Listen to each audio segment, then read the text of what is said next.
Vamos abrir nossas Bíblias no Evangelho de João, capítulo 16. João, capítulo 16.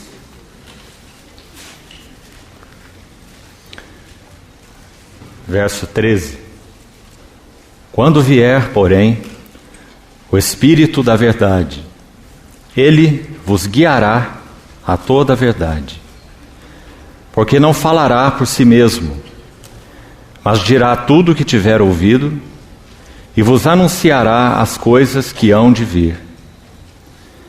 Ele me glorificará, porque há de receber do que é meu e vô-lo-á de anunciar. Tudo quanto o Pai tem é meu.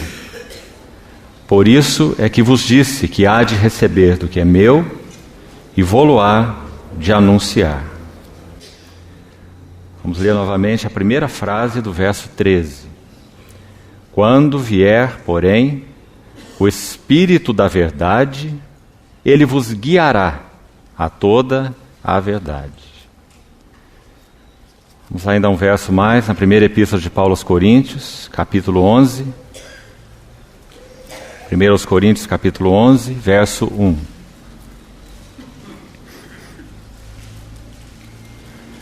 Sede, pois, meus imitadores, como também eu sou de Cristo. Ainda na Epístola aos Filipenses, capítulo 3, verso 17. Filipenses 3, 17. Irmãos, sede imitadores meus, e observai os que andam segundo o modelo que tendes em nós. Finalmente, na Epístola de Paulo aos Gálatas, capítulo 6, verso 17. Gálatas 6, 17. Quanto ao mais, ninguém me moleste, porque eu trago no corpo as marcas de Jesus.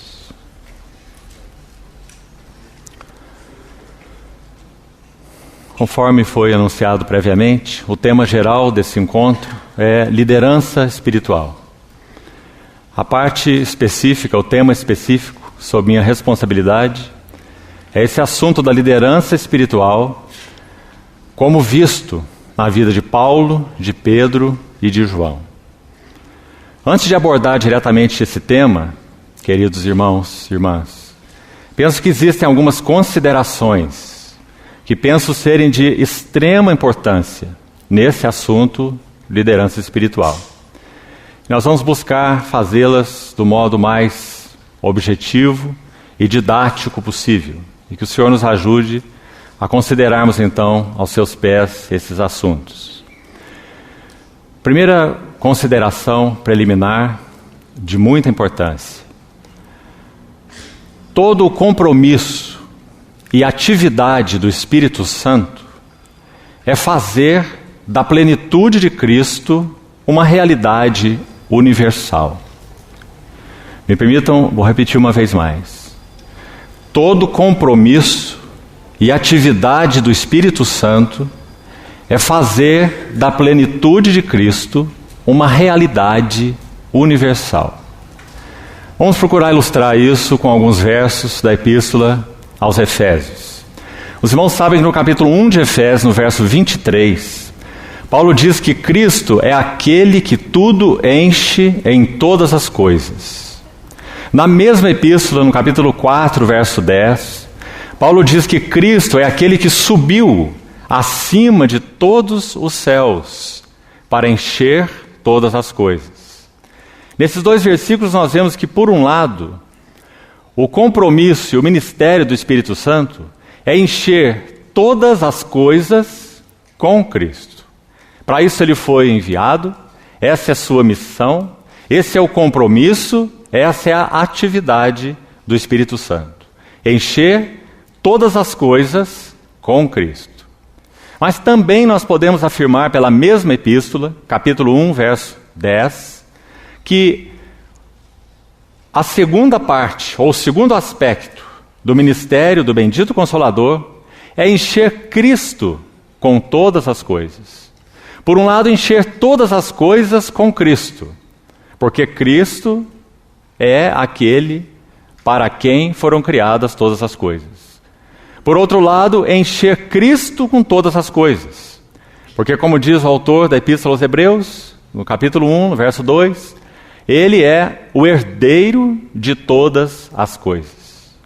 Então, é de extrema importância para nós, podemos até mesmo dizer que esse tópico citado aqui não é uma consideração, mas é um axioma bíblico, em particular neotestamentário.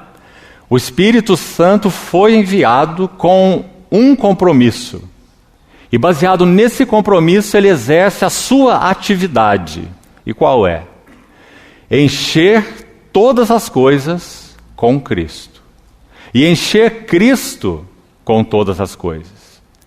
Esse verso 10 do capítulo 1 usa uma palavra certamente conhecida dos irmãos, a palavra convergir, que aparece apenas 2 vezes em todo o Novo Testamento. A outra vez é Romanos 13, 9, traduzida ali na nossa versão em português por resumir em Cristo todas as coisas, seria a ideia dessa palavra do capítulo 1, verso 10. E ela significa, na língua original, reunir, agrupar, conectar coisas que antes estavam desagrupadas, descoordenadas, desconectadas de Cristo, reunir essas coisas, agrupá-las, mas não apenas isso. Além de reuni-las e de agrupá-las, colocá-las, todas as coisas, debaixo de um único cabeça universal. E nós sabemos, evidentemente, que esse cabeça universal é Cristo. Então, irmãos, essa é a primeira consideração preliminar de imensa ajuda necessária para compreendermos o que significa liderança espiritual. Nós sabemos que essa palavra pode ser usada de uma maneira inadequada, de diversas formas.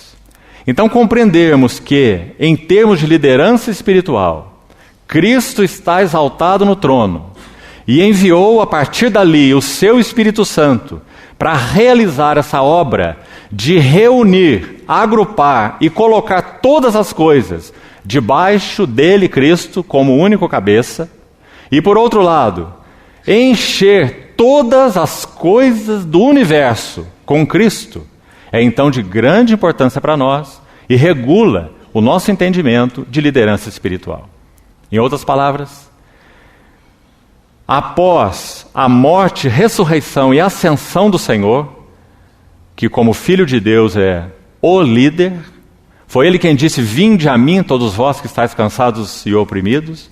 Ele é o Filho de Deus, o profeta de Deus, o sacerdote de Deus, o rei segundo o coração de Deus. Após completar sua obra e ascender, Ele envia dos céus, da sua posição exaltada, o Espírito Santo, para então executar essa obra com a qual Ele se comprometeu, a terceira pessoa do Deus triuno, o Espírito Santo, que é exatamente reunir todas as coisas e colocá-las debaixo do encabeçamento de Cristo. Encher Cristo com todas as coisas. E encher todas as coisas com Cristo. Então, essa é a primeira consideração. A segunda delas é decorrente da primeira. Se é verdade bíblica o que acabamos de dizer, então, toda obra chamada cristã tem que passar por um crivo. E esse crivo é a sua eficácia em ampliar a medida de Cristo por todo o universo. De novo, vamos colocá-lo de outra maneira. O teste real de toda obra chamada cristã é a sua eficácia em ampliar a medida de Cristo neste universo. Claro, porque se o Espírito Santo veio com esse compromisso e com essa atividade, qualquer obra que se chame cristã e seja genuína e autêntica, ela tem uma finalidade e uma única finalidade: ampliar a medida de Cristo nesse universo. Se essa tal obra cristã, seja ela qual for, tenha ela o título que tiver, não cumpre esse serviço, então ela não coopera com o trabalho de Deus pelo Espírito Santo. Então essa é a segunda coisa importante. Mas antes de passarmos para a terceira, ainda decorrente dessa, precisamos falar ainda um pouco mais sobre essa segunda. O que seria ampliar a medida de Cristo nesse universo? Ah, irmãos e irmãs, esse assunto da medida de Cristo é tão relevante, que se pela bondade e misericórdia do Senhor nossos olhos forem abertos, nunca mais serviremos ao Senhor da mesma maneira. A medida de Cristo é o centro do interesse do Espírito Santo. Vamos de novo colocar a mesma coisa de outra forma. Tudo o que conta para Deus é Cristo. Nada mais conta para Deus. Tudo que tem valor, tudo que traz satisfação, tudo que traz alegria ao coração de Deus é o seu próprio Filho. Este é o meu Filho amado em quem tenho todo o meu contentamento. Provérbios capítulo 8, quando fala da sabedoria pré-encarnada, figura de Cristo. Provérbios 8, a partir do verso 22 até o verso 31. Aquela sabedoria ali é personificada. No verso 12 do capítulo 8 diz: eu, a sabedoria, habito com a prudência. Então essa sabedoria em Provérbios 8 não é um atributo de Deus, porque um atributo não diz eu. E no versículo 12 a sabedoria diz eu a sabedoria. Então a sabedoria ali é personificada, porque se refere àquele que é a sabedoria de Deus. Ele, Cristo, se nos tornou da parte de Deus, Paulo vai dizer, escrevendo aos Coríntios, sabedoria, e justiça, e santificação, e redenção. E quando aquela sabedoria personificada é descrita ali em Provérbios 8, é dito dela que ela estava diante do Pai. Desde a fundação do mundo, antes da fundação do mundo, quando as primeiras obras eram executadas, ali estava eu, diz a sabedoria, e eu era as suas delícias, o Filho, delícias do Pai, eu era o seu arquiteto, eu recreava-me perante ele no seu mundo habitável, eu encontrava minhas delícias junto aos filhos dos homens. Que texto mais precioso, mostrando nosso Senhor Jesus, a sabedoria pré-encarnada, Provérbios capítulo 8. Então, tudo que conta para Deus é o seu Filho. Qualquer obra cristã que não contribua de alguma maneira para ampliar a medida de Cristo está falida. Qualquer obra cristã que chame atenção para si mesma e não para Cristo está falida. Qualquer obra cristã que assuma o lugar de centralidade no que concerne ao eterno propósito de Deus está falida. Porque Cristo é o único objeto de interesse de Deus o Pai. Então, a medida de Cristo é o teste real de toda a obra cristã. Agora, irmãos, me permitam citar pelo menos duas passagens para nos ajudar nesta consideração tão importante e preliminar para entendermos esse assunto tão sério, tema dessa conferência, liderança espiritual. Se você abrir sua Bíblia em Atos 17, no versículo 31, Paulo está concluindo aquele sermão maravilhoso, falado aos ouvidos de filósofos epicureus e estoicos no Areópago, em Atenas. Atos 17. No versículo 30, o apóstolo Paulo coloca, podemos dizer assim, todos aqueles filósofos em uma cadeira de réus. E de uma maneira muito ousada em Cristo e pelo Espírito Santo, ele diz a eles: Deus não levou em conta os tempos de vossa ignorância.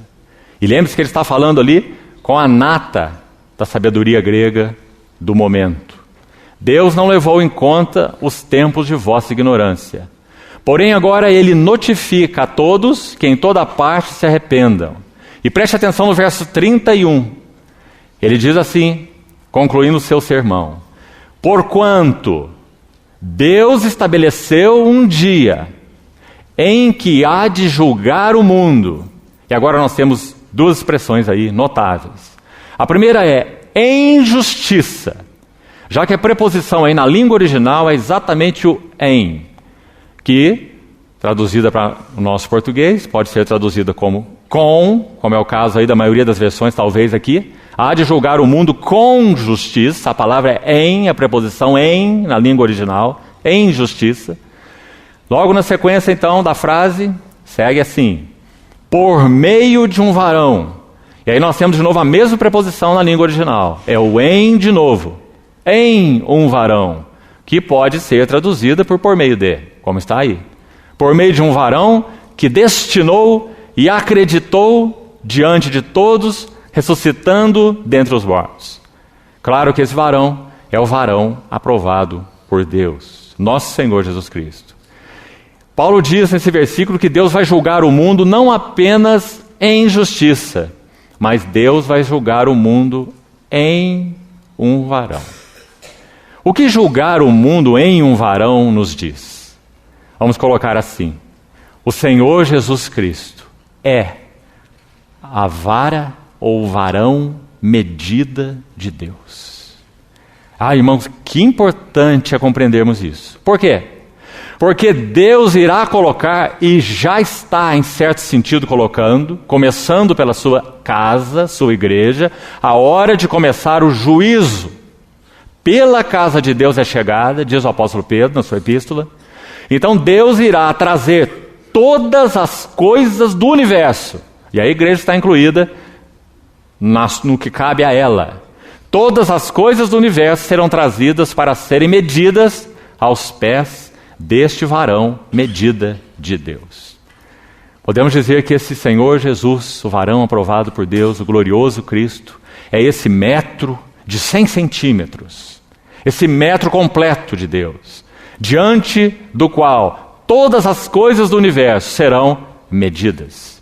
Por isso, a colocação que fizemos, número 2. Toda obra cristã será testada com relação à medida da sua eficácia em ampliar a medida de Cristo nesse universo. Porque Cristo é o varão medida de Deus. Se nós medíssemos todas as coisas como Deus mede, que diferença isso faria para nós? Nós não iríamos buscar a quantidade de psicologia que existe numa pregação cristã, nem de autoajuda. Nós não iríamos testar a obra de Deus pelos seus números e nem pela sua popularidade. Nós não iríamos medir uma reunião da igreja no sentido de que ela nos deu mais ou menos conforto e nossas emoções foram mais ou menos tocadas. Nós iríamos medir todas as coisas, toda a palavra, toda a pregação, toda a obra, toda a reunião, todo o ministério, todos os relacionamentos, pela medida de Cristo. Quanto de Cristo há neste assunto? Essa é a única pergunta que nós deveríamos fazer. Mas como nós somos impressionáveis, e nos impressionamos com o que não deveria nos impressionar. Mas isso não muda o fato de Deus. A única coisa que conta para Deus é quanto de Cristo há em determinada pessoa, em determinado relacionamento, em determinado assunto, palavra, pregação, ministério, obra, reunião, louvores e tudo mais. Um texto ainda para nos ajudar, ainda nessa segunda consideração. Já dissemos, numa outra vez, que aquele quadro que aparece nos primeiros 3 capítulos de Apocalipse, eles são únicos, maravilhosos. Porque no capítulo 1 de Apocalipse, sem entrar em muitos detalhes, pelo menos nesse momento, talvez falemos um pouco mais quando tocarmos no assunto de João, mais no final da semana. No primeiro capítulo de Apocalipse, nós temos um quadro magnífico. Cristo Jesus glorificado, na visão de João. João descreve desde os cabelos, alvos como a neve, até os seus pés como bronze polido. Cada item mostrando algo da glória desse varão medida de Deus. Ele é o varão aprovado por Deus. Ele é o varão baseado no qual Deus mede e medirá todas as coisas do universo. Então João o descreve. Quando nós vamos ao capítulo 2 e 3 de Apocalipse, o que nós temos? 7 assembleias. Por quê? Porque a hora de começar o juízo pela casa de Deus é chegada. Ora, se há de vir por nós, que será daqueles que não obedecem o Evangelho? Então, no capítulo 1, nós temos Jesus Cristo, na visão de João, em sua glória, ascenso. No capítulo 2 e capítulo 3, 7 assembleias. E sabe, irmãos, tente fazer um quadro na sua mente. O que temos ali é uma assembleia após outra em uma fila indiana. E elas vão se apresentando diante daquele que é o varão medida de Deus. Então a primeira assembleia que se apresenta é Éfeso. Quando Éfeso se apresenta aos pés do Senhor, esse varão medida, ele vai então medi-la. E ele mede de modo tão justo. Ele diz: eu te louvo, porque em ti há labor, porque em ti há perseverança, porque em ti há discernimento espiritual. Provaste falsos apóstolos e os achaste mentirosos. Mas tenho contra ti que abandonaste o teu melhor amor, a primazia de teu amor. O Senhor está medindo uma a uma daquelas assembleias de acordo com o seu próprio caráter. Ele não busca naquelas assembleias nada mais do que ele próprio é para elas. Tudo quanto o Pai tem é meu. Por isso eu vos disse que ele, o Consolador, há de receber do que é meu e vou-lo há de anunciar. Se a assembleia em Éfeso falhava no amor, não é porque seu Senhor não era amor, mas porque ela não soube permanecer no seu amor. Tudo que o Senhor busca em cada uma das assembleias dele é aquilo que ele próprio é. Ele não pode buscar o que ele não é. As assembleias não são luz, essencialmente falando. As assembleias são candeeiros. Cristo é a luz. Então o que ele busca nos seus candeeiros? A si próprio. Porque ele é a luz. Então em Éfeso ele busca amor. Ele reivindica amor. Ele faz essa demanda, porque ele é amor. Em Esmirna ele busca fidelidade. Ser fiel até a morte e dar-te-ei a coroa da vida. Por que ele busca fidelidade na Assembleia de Esmirna? Porque ele é a fiel testemunha. Ele não busca nada em Esmirna que ele não seja para Esmirna. Compreendeu isso, irmão?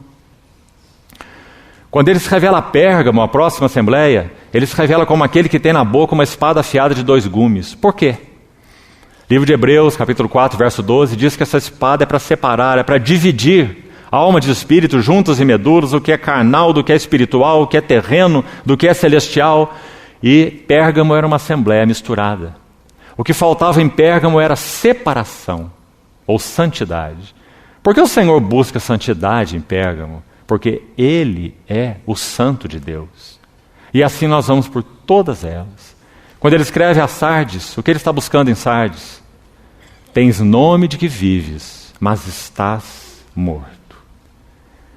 Ele é a ressurreição e a vida. A vida estava nele, a vida é a luz dos homens. Então ele não busca nada em Sardes que ele próprio não seja para Sardes. E o que faltava em Sardes era vida. Nas 7 assembleias, o Senhor apenas busca e reivindica aquilo que ele próprio é. Ele é o varão medida de Deus. Essa é a segunda consideração preliminar. A terceira e última, antes de entrarmos então diretamente no tema. Se as duas coisas que colocamos são verdade, então a terceira é uma consequência também das duas primeiras.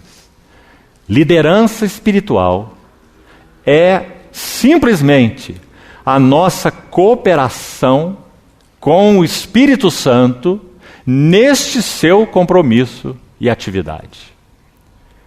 Liderança espiritual é nossa cooperação com esse líder com L maiúsculo, o Consolador, o obreiro de Deus com O maiúsculo, o Espírito Santo, nesse que é o seu compromisso e a sua atividade, quais sejam, encher todas as coisas com Cristo e encher Cristo com todas as coisas. Então o que é liderança espiritual? É termos o privilégio de nos postarmos como cooperadores de Deus, chamados por Ele.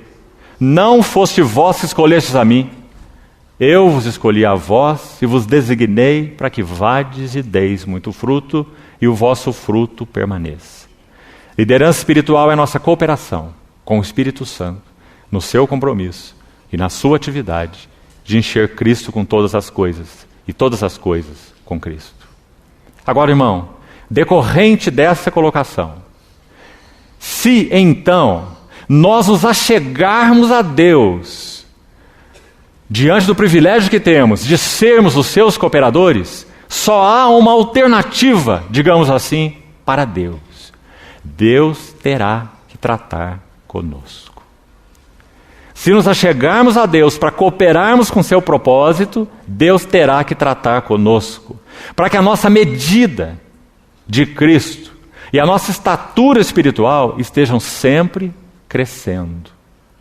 E aqui, irmãos, há uma advertência tão grande para nós todos, porque se isso não acontecer, então brechas serão proporcionadas para aquele que está interessado em destruir tanto a obra de Deus quanto os servos de Deus, o diabo.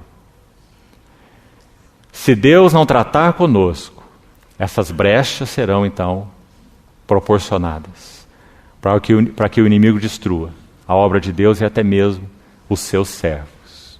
Então essas são as 3 primeiras considerações para levarmos aos pés do Senhor e meditarmos nelas. Nenhum de nós tem nenhuma incumbência se não veio do Espírito Santo. Nenhum de nós pode ser levantado por ninguém a não ser que seja o Espírito Santo. Nenhum de nós pode ser equipado por ninguém que não seja o Espírito Santo. Nenhum de nós pode ser discipulado por ninguém que não seja o Espírito Santo. Então, João 16, o versículo com o qual abrimos esse tempo, diz exatamente isso. Quando vier o Espírito da verdade, Ele vos guiará. Quem nos guia é nosso líder. Ele vos guiará a toda a verdade. E por que Ele tem essa capacidade?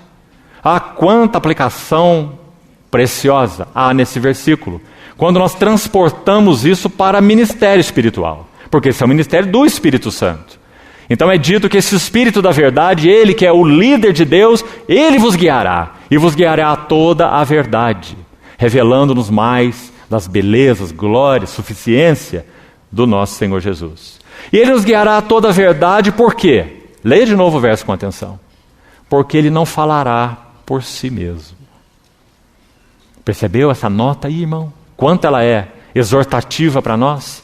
Se o nosso ministério confere com o ministério do Espírito Santo, se é o próprio ministério do Espírito Santo que tem encontrado vasos adequados, por sua graça, vasos que Ele mesmo tem forjado, então esses vasos não podem, não devem falar por si mesmos. Quão exortativa é essa colocação para nós? Não somos pregadores de ideias, de interpretações bíblicas, de doutrinas particulares. Não falará por si mesmo. Nós não devemos achar isso ou achar aquilo. Nós não fomos chamados para pregar a nós mesmos, experiências, testemunhos. Não pregamos a nós mesmos, mas a Cristo Jesus como Senhor e a nós mesmos como vossos servos, por amor de Jesus. Paulo escreveu assim aos Coríntios, 2 Coríntios capítulo 4. Então o Espírito Santo guiaria os que pertencem ao Senhor, como ele disse, aos seus, nesse discurso de João 16. A toda a verdade, porque ele não falaria por si mesmo, mas ele diria tudo o que ele tivesse ouvido. E aí temos um outro elemento importantíssimo nesse versículo. Como nosso querido irmão nos lembrava ontem à noite, se o que chamamos de ministério ao Senhor e à sua casa se baseia em ocasiões em que somos visíveis, então nós somos fracassados. Oséias capítulo 14, verso 5, um lindo verso, mostrando como se cresce na casa de Deus. E como nós podemos, pela graça do Senhor, nos tornar mais e mais responsivos à forma e aos limites como Ele quer nos usar. Aquele verso tão lindo e tão gráfico, o Senhor diz assim a Israel, pela boca de Oséias, Oséias 14, 5. Eu serei para Israel como orvalho. Deus, a fonte da vida. Sem o orvalho, nada de vida na terra. Eu serei para Israel como orvalho.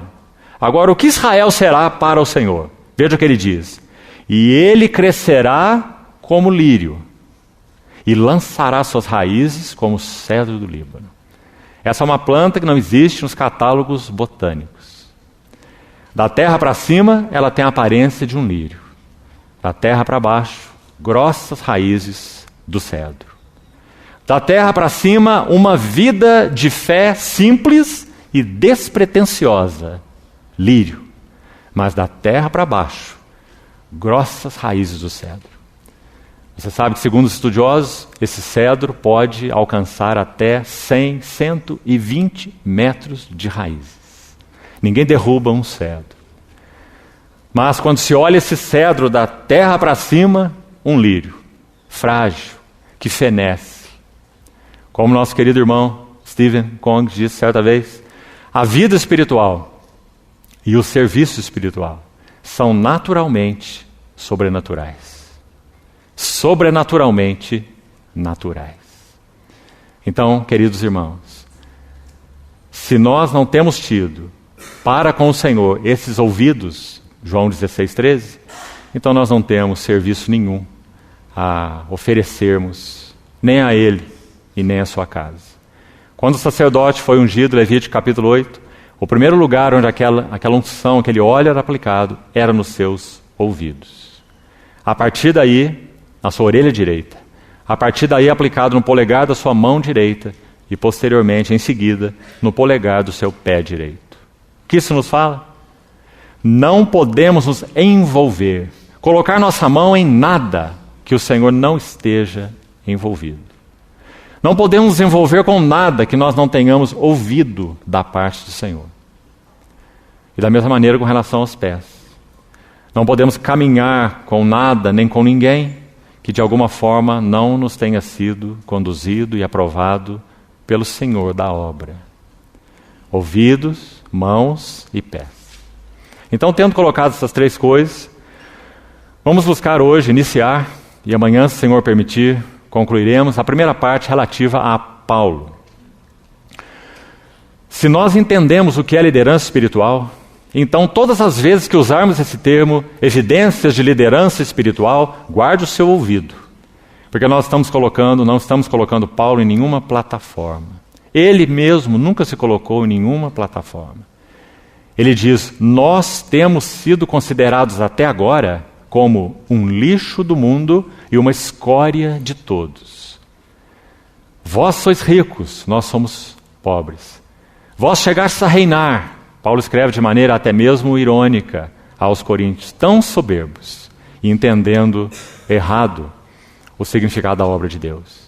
Então, quando falamos sobre liderança espiritual, nós estamos falando sobre cooperação com o Espírito Santo. Podemos mudar a palavra se quisermos, liderança espiritual para cooperação com o Espírito Santo. Porque Ele é o líder na obra de Deus. Nós temos 3 textos inicialmente. 2 deles dizem quase a mesma coisa. 1 Coríntios 11:1 e Filipenses 3:17, que já lemos. Paulo exorta tanto os coríntios quanto os filipenses a que sejam seus imitadores. E escrevendo aos filipenses, ele usa a palavra modelo. Na língua original é tipos. Essa palavra tipos fala literalmente de um molde. Os mais antigos aqui talvez se lembrem da chamada tipografia. Nome que os mais novos não vão conhecer. Tipografia é um nome antigo para gráfica, onde havia aqueles caracteres que moldavam então as letras para se imprimir aqueles periódicos. A tipografia. Paulo diz, nós somos tipos, ou modelos, e observai os que andam segundo o modelo que tendes em nós. Tão claro, simples, seguro e ousado era esse servo do Senhor. Esse mordomo fiel e prudente na casa de Deus, a quanto o Senhor forjou esse vaso tão inadequado, Saulo de Tarso, um furioso perseguidor da igreja, ignorante dos desígnios de Deus, eu que noutro tempo era um blasfemo, insolente e perseguidor da igreja, são palavras dele, a Timóteo.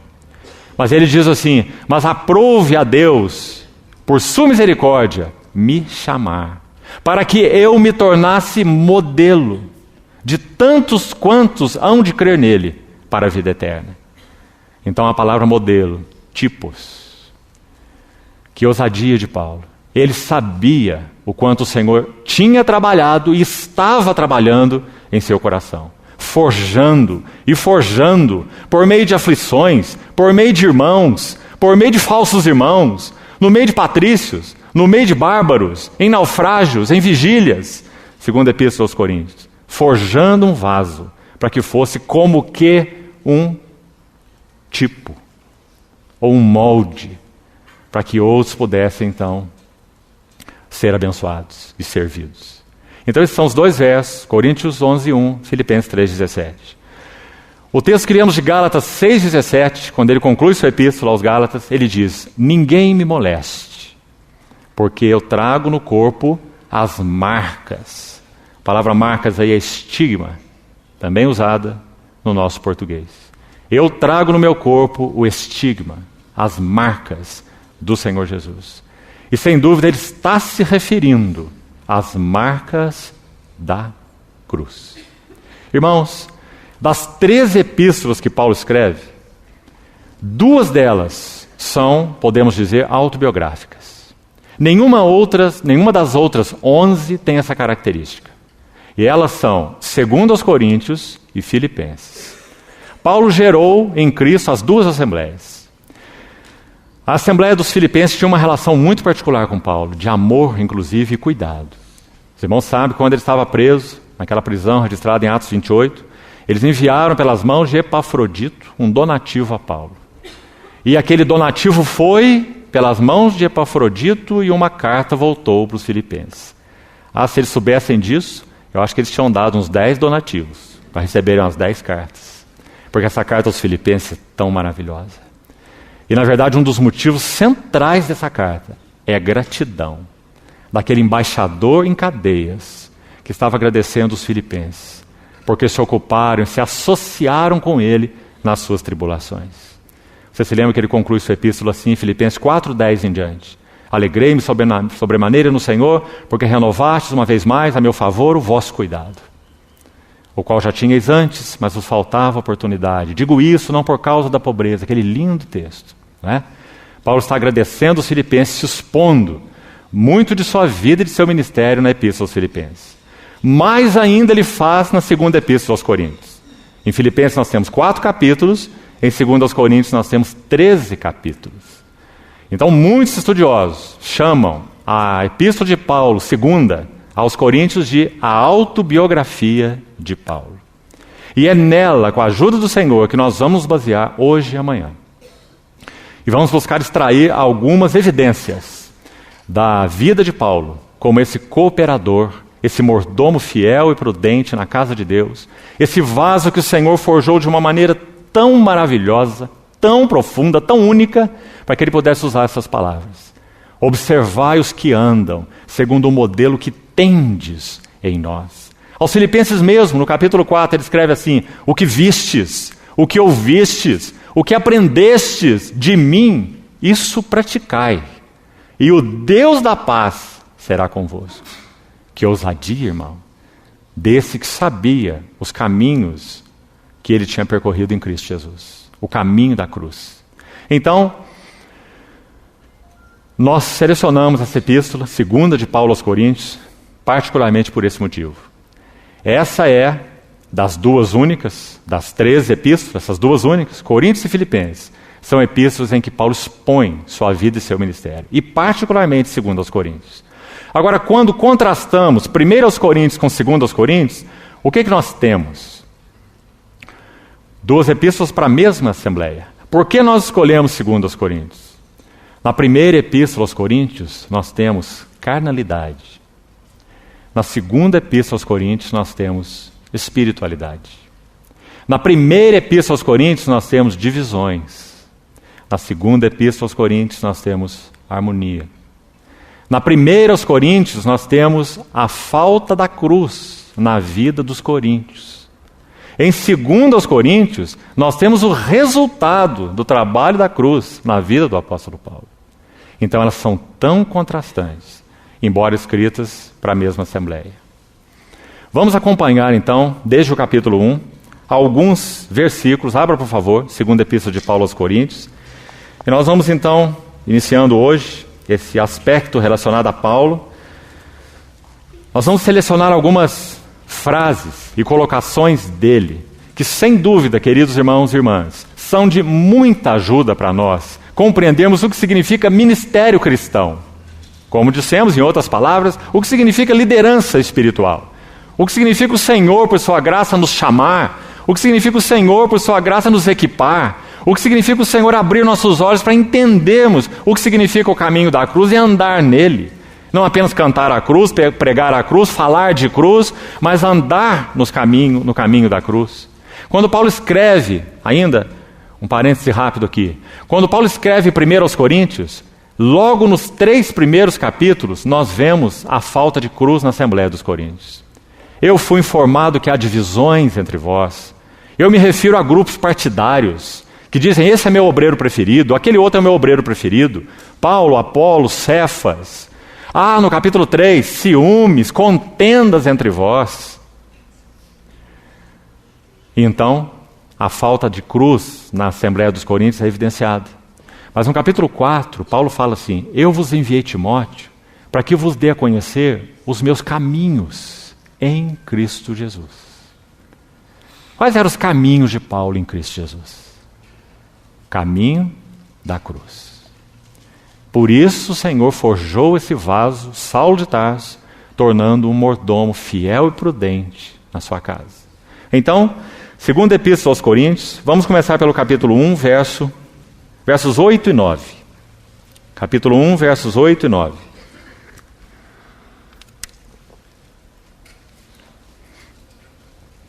Porque não queremos, irmãos, que ignoreis a natureza da tribulação que nos sobreveio na Ásia, porquanto foi acima das nossas forças, a ponto de nos desesperarmos até da própria vida.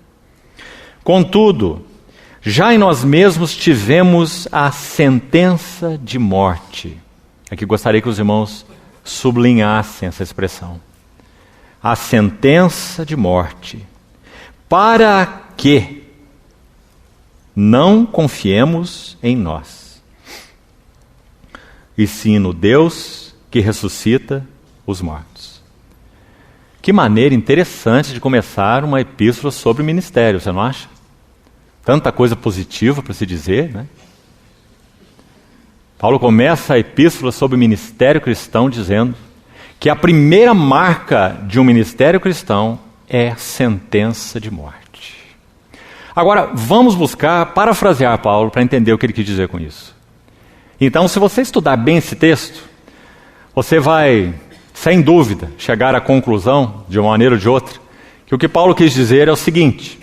Depois ele dizer no verso 8, da natureza da tribulação que nos sobreveio na Ásia, foi uma tribulação tal que foi acima de nossas forças, a ponto de nos deixarmos desesperados, até da própria vida. Então aqui, parafrasearíamos Paulo assim, verso 9. Contudo, Deus está decidido a tratar comigo. Que bom. Agora esse versículo, acho que assume talvez uma clareza maior para nós. O que ele chamou de sentença de morte? Deus estava decidido a tratar com Paulo. E nós sabemos para quê. Porque ele nos disse nesse versículo para quê. Para que não confiemos em nós. Primeiro item abordado por Paulo nessa carta de serviço, podemos assim chamar, onde vemos o valor, o peso desse servo de Deus, desse vaso de Deus, e o sentido de liderança espiritual expresso na vida dele, como já falamos. Primeira marca, Paulo recebeu do Senhor uma sentença de morte. Ele a recebeu. Isso significa, Paulo compreendeu que Deus tomou uma decisão, e a decisão de Deus foi, eu vou tratar com Paulo. Eu vou mudar Paulo de vasilha em vasilha. Eu vou transformá-lo de glória em glória, para que ele possa ser um tipos, um modelo. Eu vou forjá-lo para que ele possa ser expressão clara de meus pensamentos, de minha vontade, de meus caminhos. Claro que Paulo não era perfeito. Não julgo havê-lo alcançado ou obtido a perfeição. Escreveu aos Filipenses, sua outra carta autobiográfica. Mas uma coisa faço, deixando para trás as coisas que para trás ficam, avançando para as que diante de mim estão. Então a primeira marca desse serviço de Paulo e da liderança espiritual em Paulo, ele recebeu do Senhor uma sentença de morte, por causa da autoconfiança. Então aqui, irmãos, nós temos uma lição importante e drástica para todos nós. O primeiro elemento que vai nos inutilizar em respondermos aquilo que o Senhor nos tem chamado para cooperarmos, chamando então isso de liderança espiritual, o primeiro elemento que será problema para nós é a nossa autoconfiança. Deus estava decidido a dar golpes na autoconfiança de Paulo, para que não confiemos em nós, mas no Deus que ressuscita os mortos. Vamos de novo para Filipenses, sua outra epístola. No capítulo 3, verso 3. Você se lembra o que ele diz lá? Nós é que somos a verdadeira circuncisão. Porque aos romanos ele tinha dito, a verdadeira circuncisão não é da carne, não é na letra, mas é do espírito e é no coração. Romanos capítulo 2. Então agora aos Filipenses ele vai dizer a mesma coisa de outra forma. Filipenses 3:3. Nós é que somos a verdadeira circuncisão. E aí há 3 marcas. Veja quais são. Nós que adoramos a Deus no Espírito. Nos gloriamos em Cristo Jesus. Toda a nossa glória está fora de nós. Não nos gloriamos no que somos, não nos gloriamos no que temos, porque afinal de contas o que é que somos e o que temos? Paulo exorta os coríntios dizendo, o que vocês têm que não tenham recebido? E se receberam, por que se vangloriam? 1 Coríntios capítulo 4. Então ele diz a mesma coisa aos Filipenses. Nós que somos uma verdadeira circuncisão. Nós que adoramos a Deus no Espírito, nos gloriamos em Cristo Jesus. Agora veja essa outra marca. Digamos assim, negativa, entre aspas. Não confiamos na carne. 3 marcas de uma verdadeira circuncisão. Se o Espírito Santo tem circuncidado nossos corações, se o trabalho da cruz tem sido real nas nossas vidas, louvado seja o Senhor, essas marcas se seguirão. Nós seremos verdadeiros adoradores, que adoram o Pai em espírito e em verdade. Essa é a primeira marca da verdadeira circuncisão. Segundo, nós nos gloriaremos só em Cristo Jesus. Irmão, esse foi um dos segredos da vida do ministério de Paulo. Por que Paulo pôde viver e ministrar como viveu e ministrou? Escute bem. Ele descobriu que os seus valores, que os seus tesouros, que as suas riquezas estavam fora dele próprio. Estavam em outro. Mas ele descobriu uma segunda coisa. Ele também estava nesse outro. Lá estavam guardados todos os seus tesouros, e lá estava guardado ele próprio, em Cristo Jesus. Então, quando ele passava por aflições, não tinha problema. Como ele escreveu aos Filipenses, quando ele tinha pobreza, não tinha problemas. Ele não iria murmurar. Aprendi a viver na pobreza. Meus valores, minha riqueza está fora de mim. Quando ele recebia louvores, ele também não tinha problema. Eu sei ser honrado. Nenhum homem sabe ser honrado. Todo homem é provado pelos louvores que ele recebe. Mas pelo trabalho da cruz, na vida de Paulo, ele pôde dizer, eu sei ser honrado. Sem me ensoberbecer. Porque os valores de Paulo não estavam em Paulo. Os valores de Paulo estavam em Cristo. Creio que você conhece a chamada Carta às Igrejas Novas, de J.B. Phillips. Uma versão dele, um erudito que era, a respeito das epístolas do Novo Testamento. Carta às Igrejas Novas. Quando ele parafraseia este texto de Filipenses 4, de 10 a 13, ele diz assim, traduzindo Paulo de uma maneira livre, ele diz assim, eu aprendi que os meus recursos em Cristo são inesgotáveis. e o meu descanso nele é imperturbável. Que maravilha! Por quê? Porque Deus decidiu tratar com Paulo.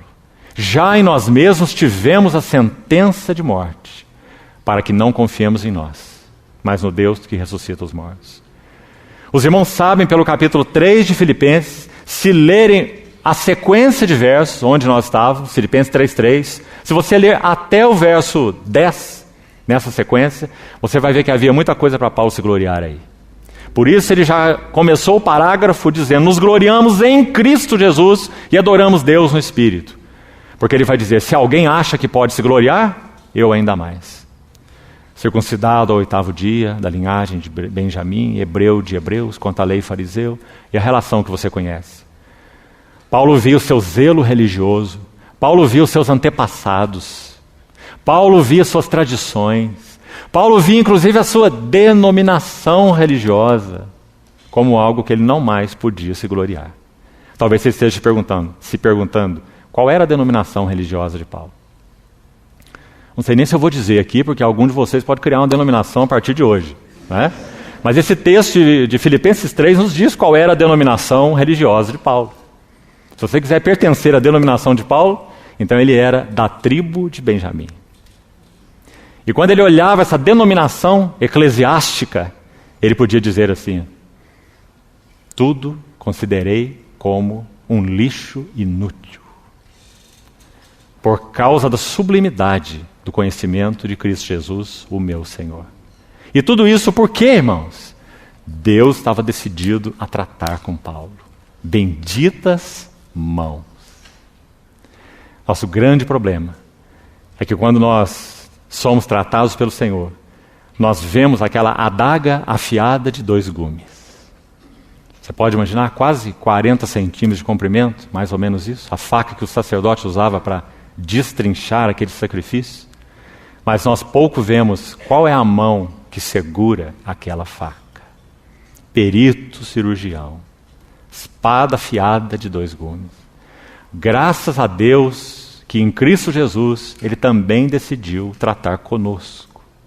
Mas, amados irmãos, cada um de nós tem que responder a Ele com sua responsabilidade. Apresenteis vossos corpos. Esse é o pano de fundo de Hebreus 4:12. Como um sacrifício vivo, santo e agradável, para que o sumo sacerdote fiel use a sua faca afiada de 2 gumes. Recebemos a sentença de morte, para que não confiemos em nós. Nós podemos aplicar isso de tantas formas, irmãos. Vamos pensar no ministério da palavra. Quantos aqui, inclusive jovens irmãos, têm cooperado com o Senhor de uma forma ou de outra no serviço da palavra, no ministério da palavra? Então vamos pensar sobre ele. Quão tendentes e tentados nós somos em confiar no depósito que o Senhor nos tem dado. Quando confiamos no depósito prévio que o Senhor tem feito em nossos corações, nós arruinamos a obra de Deus. Porque a não ser que o Espírito Santo vivifique uma vez mais, fale uma vez mais, naquilo que Ele já depositou, esse serviço é inútil. Letra que mata, letra morta. Quão tendentes somos em confiar nesse depósito. Já lemos os livros todos, já temos ido a conferências há tantos anos, já nos sentimos preparados. Contudo, em nós mesmos tivemos a sentença de morte, para que não confiemos em nós mesmos. Como vamos buscar ajudar irmãos, quantas frases preparadas, baseadas na nossa experiência, não é assim? Experiência inútil, se o Espírito Santo não vivificar, não nos socorrer, não nos usar uma vez mais, não decidir falar uma vez mais. Autoconfiança, um dos maiores inimigos no serviço ao Senhor. O segundo deles, logo à frente no versículo 12, veja o que Paulo diz, uma segunda evidência então dessa liderança espiritual na vida de Paulo. Verso 12. Porque a nossa glória é essa. Isso que ele vai dizer é tão importante que ele usou essas palavras. Nossa glória é essa. Não é uma coisa pequena o que ele vai dizer. Então precisamos ouvi-lo. O testemunho da nossa consciência, de que com santidade e sinceridade de Deus, não com sabedoria humana, mas na graça divina, temos vivido no mundo. Graça significa provisão. Temos vivido no mundo na graça divina e mais especialmente para convosco. Então aqui, segunda marca, evidência dessa liderança espiritual em Paulo, o testemunho de sua consciência. E aqui, irmãos, é claro, falando a todos nós, mas quem sabe em particular nesse assunto aos mais jovens. Paulo, o velho, escreveu para Timóteo, o jovem. Vamos abrir, por favor, nossas Bíblias nessa carta. Seria interessante não só citarmos, mas lermos, por causa da importância. 1 Timóteo, abra, por favor, sua Bíblia. Escute bem o que ele disse para Timóteo no capítulo 1, verso 19. 1 Timóteo 1, 19.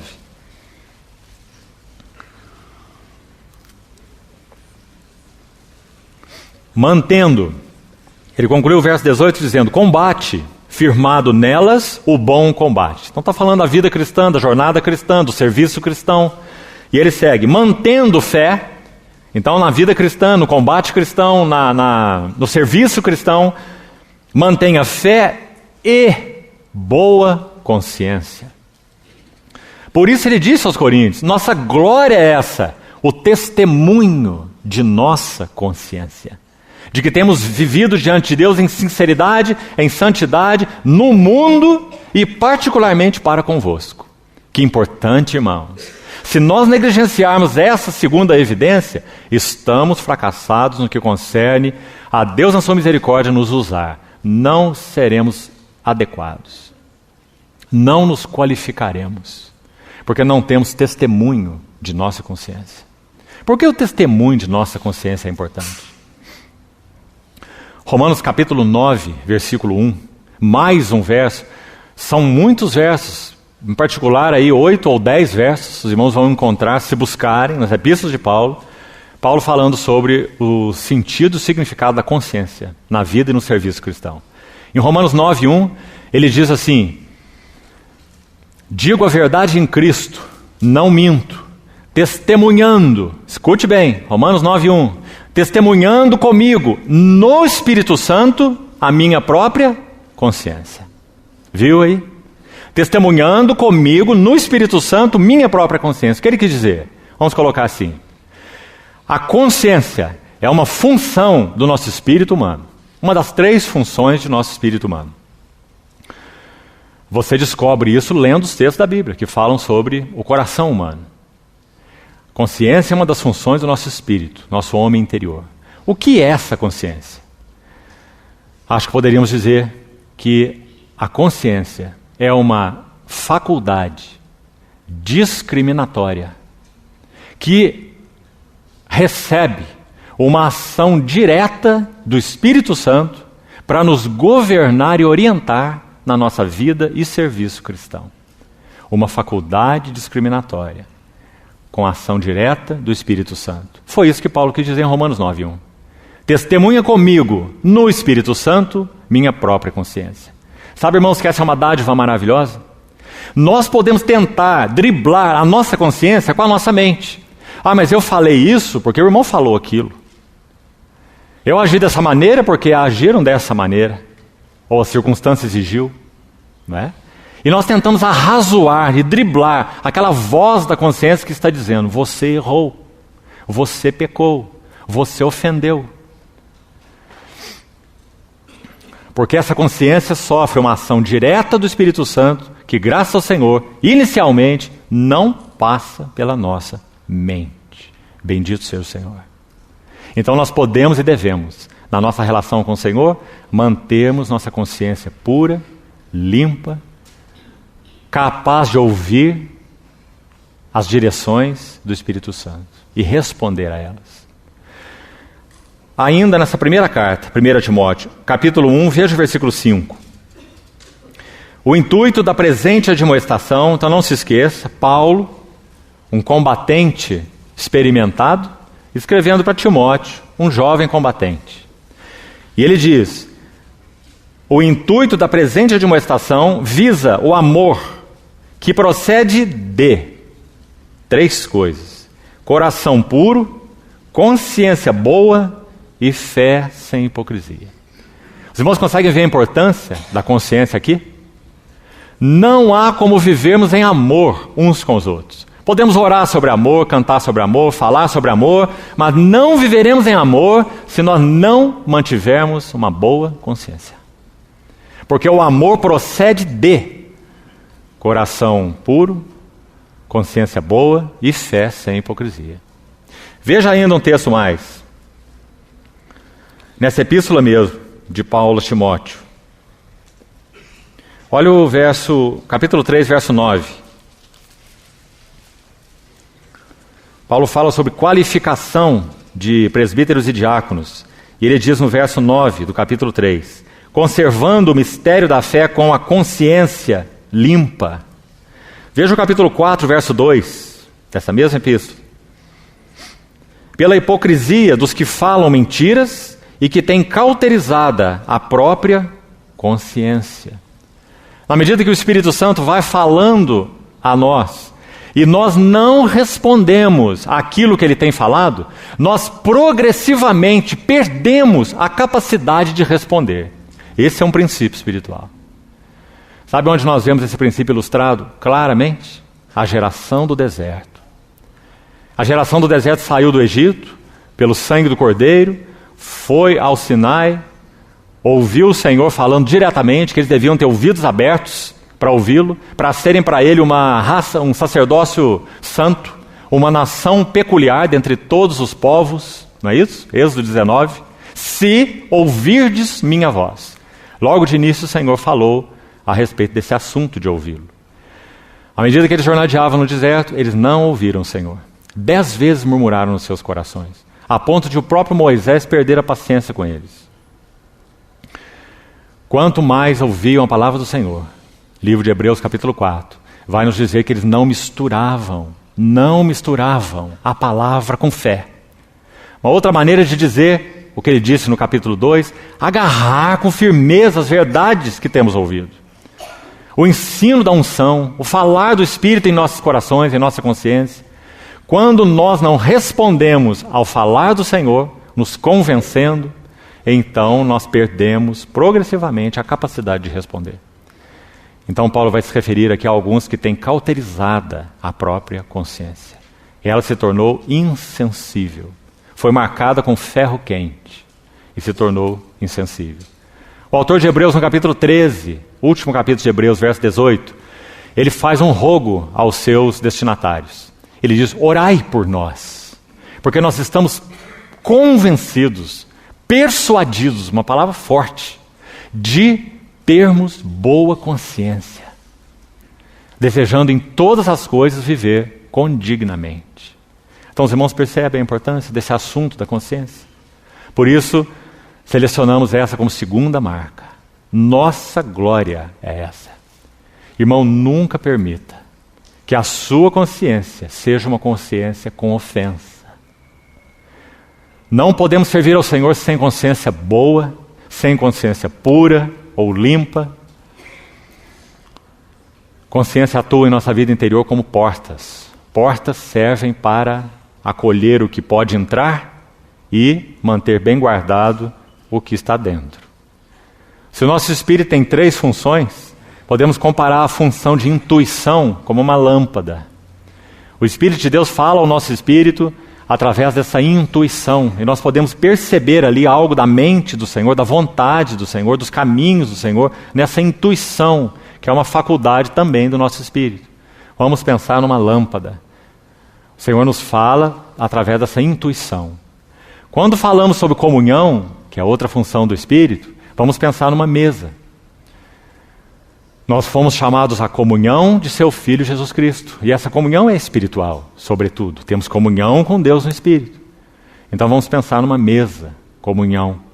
Mas quando falamos como consciência, sobre consciência, vamos pensar numa porta.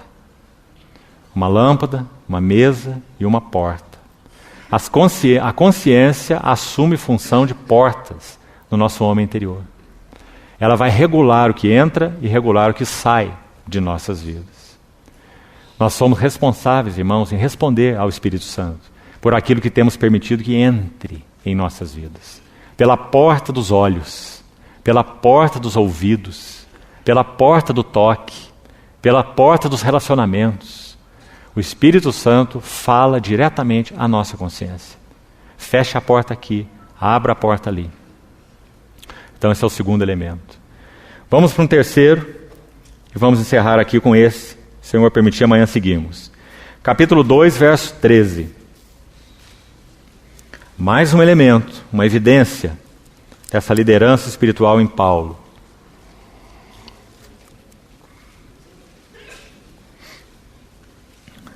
Capítulo 2, vamos ler versos 12 e 13. Ora, quando cheguei a Troade para pregar o Evangelho de Cristo, e uma porta se me abriu no Senhor, não tive, contudo, tranquilidade no meu espírito, porque não encontrei o meu irmão Tito. Por isso, despedindo-me deles, parti para a Macedônia. Tito foi enviado por Paulo a Corinto com a primeira carta. Paulo disse para eles na primeira carta: vocês podem ter muitos preceptores, mas não teríeis muitos pais. Eu vos gerei em Cristo Jesus. A relação de Paulo com os coríntios era tão intensa. Seus filhos amados, como ele diz, usa essa mesma expressão a eles. Mas esses filhos amados estavam vivendo de uma maneira tão desordenada. Quando se olhava para esses filhos amados, aquilo não parecia casa de Deus. Quando olhava para o exercício dos dons espirituais deles, aquilo não os edificava, não impressionava os incrédulos e indoutos que porventura entrassem no seu meio, como ele fala no capítulo 14. Paulo estava com ansiedades, intranquilidade e muita preocupação com aqueles que ele gerou em Cristo. Ele não gerou, foi embora e deixou o relógio funcionando. Paulo era um homem relacional. Paulo se relacionava com os coríntios de uma maneira íntima e profunda.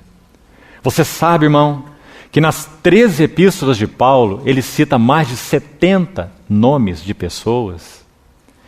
E você já percebeu que algumas pessoas nós conhecemos, pelo menos os seus nomes, só porque elas eram amigos de Paulo e por nada mais?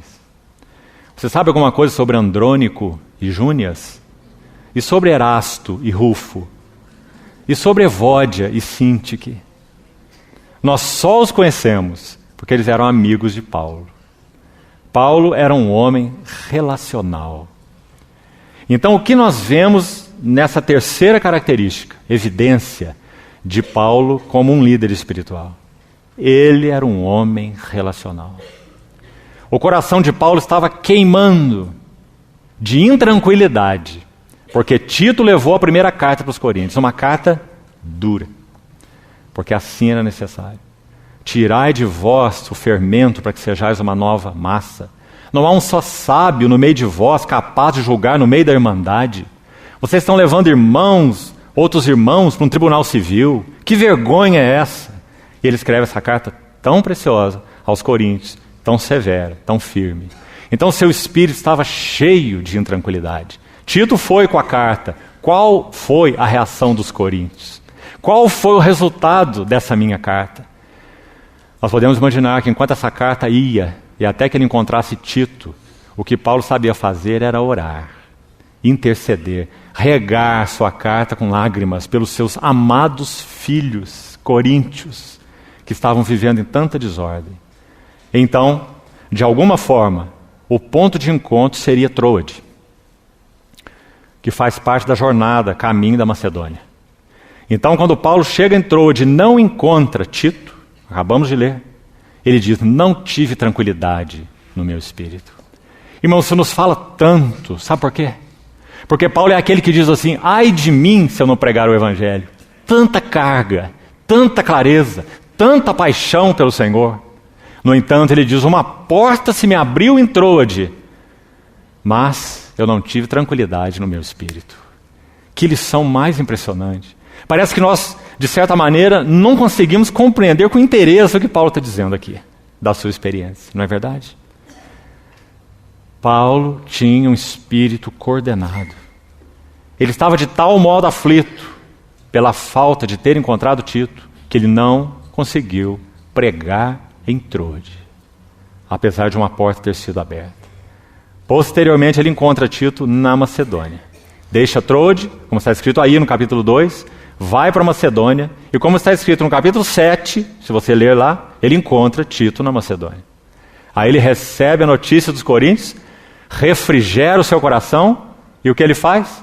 Agora ele vai enviar a segunda carta aos coríntios, dizendo que seu coração foi refrigerado. Então aqui está uma terceira marca maravilhosa de liderança espiritual na vida de Paulo. Paulo tinha um espírito coordenado. Paulo não era um freelancer na obra de Deus.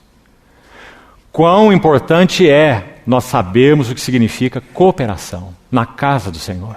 Cooperação uns com os outros. Só há um ministério espiritual.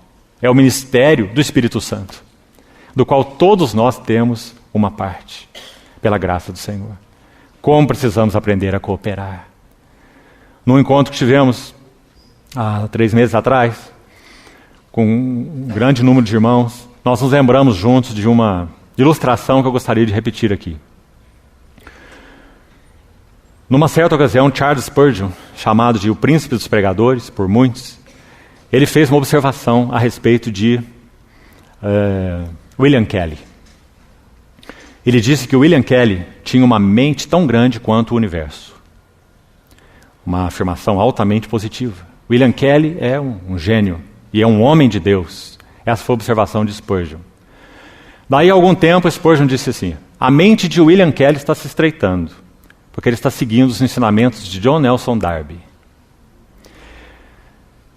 Houve um tempo na relação de William Kelly com John Nelson Darby em que eles se separaram, por algumas interpretações de Darby que Kelly não concordava. Mas sabe o que William Kelly fez? Ele reuniu boa parte dos escritos de John Nelson Darby para distribuí-los para o povo de Deus. Isso mostra quão grande era o seu coração. O quanto ele sabia que, apesar de não poder aqui ou ali concordar com John Nelson Darby era um vaso de Deus para a casa de Deus.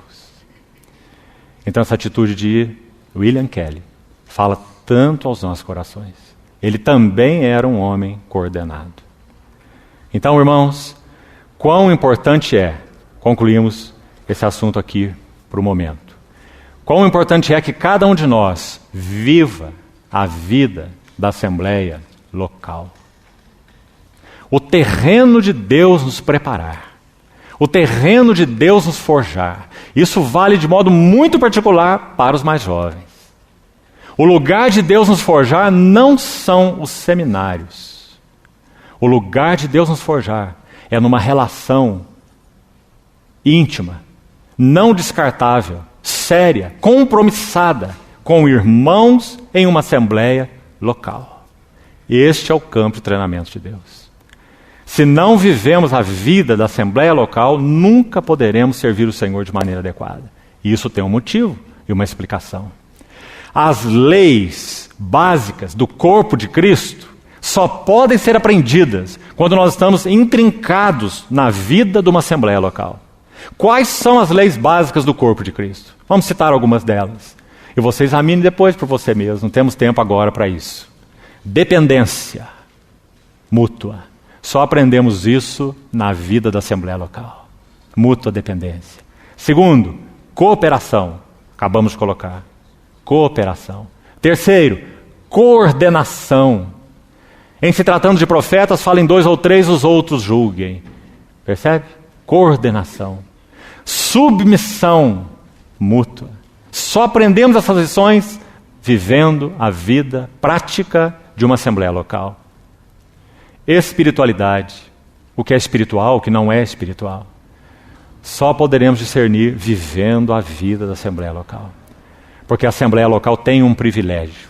Cada assembleia local, como foi designado pelo Senhor, ela deve responder ao Senhor, conhecendo pelo Espírito Santo a mente e a vontade do Senhor, para que então eles possam avançar, possam caminhar, e aquela assembleia seja uma assembleia viva, respondendo ao cabeça que é Cristo, pelo Espírito Santo.